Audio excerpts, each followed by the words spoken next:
Next up is our Enneagram 5. Now, the Enneagram 5, their core fears are being incapable, ignorant, obligations, and exhaustion.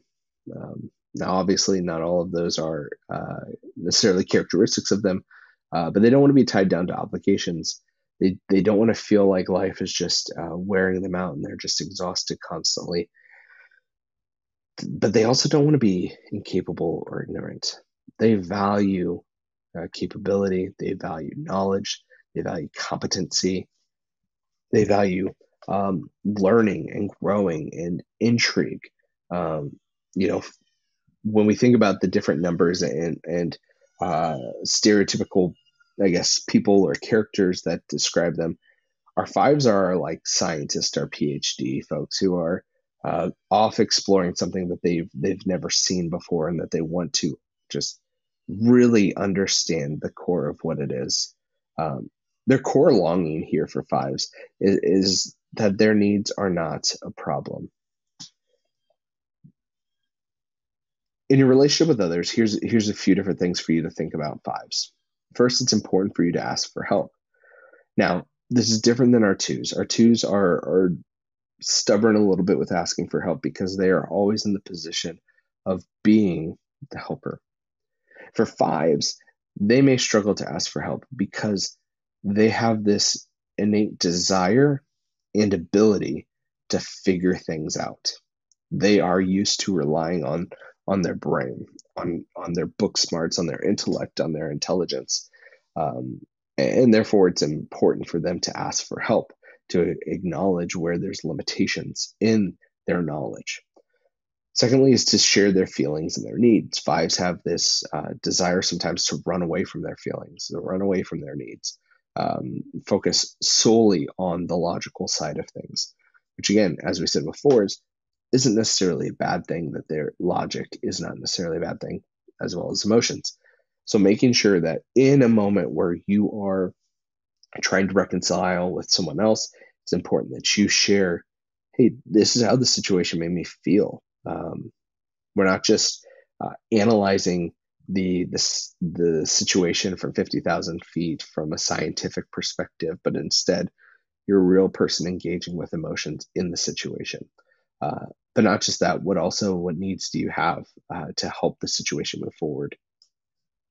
If you're in a relationship with a five, here are a few different things that I think would be helpful as you try to reconcile. First is to clearly communicate with them.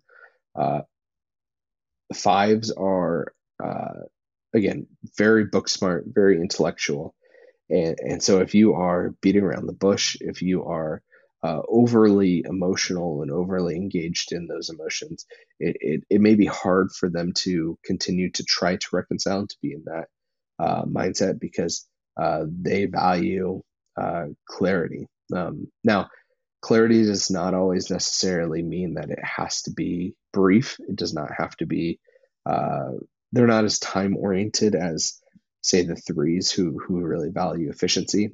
With a five, it's not necessarily about efficiency because if something is clearly communicated, they could spend all day analyzing and thinking through it and posturing on it. But we do need to make sure that there is a direction and a way moving forward as opposed to just uh, emotions or uh, not making sense in what we're saying.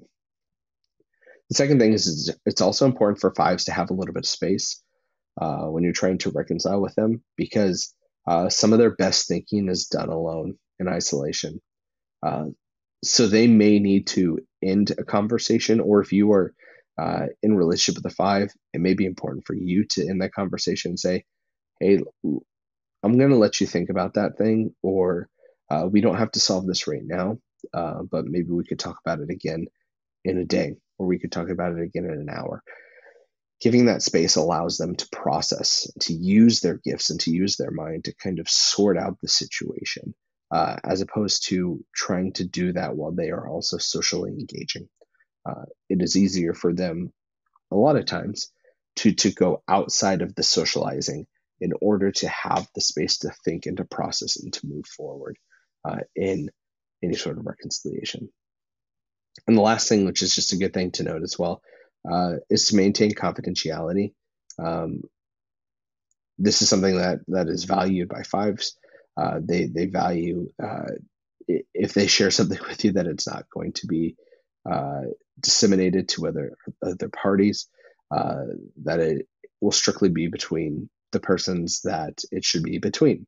Again, because they're thinking, oftentimes it's very clear and logical that to incorporate other people that are not a part of it would just, I don't know, deter uh, the resolve of the situation. So maintaining confidentiality is a good thing. Um, and trying to reconcile with yourself, fives.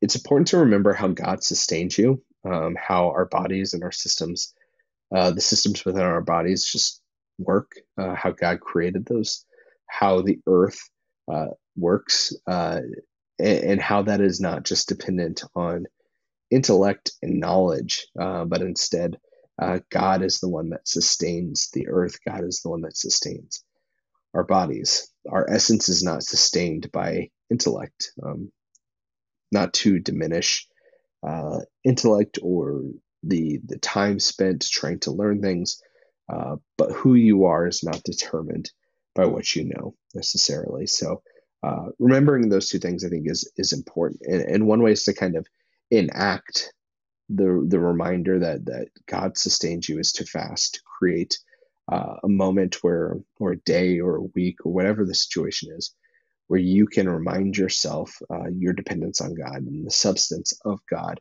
as opposed to your own ability to control things and to control through your own intellect.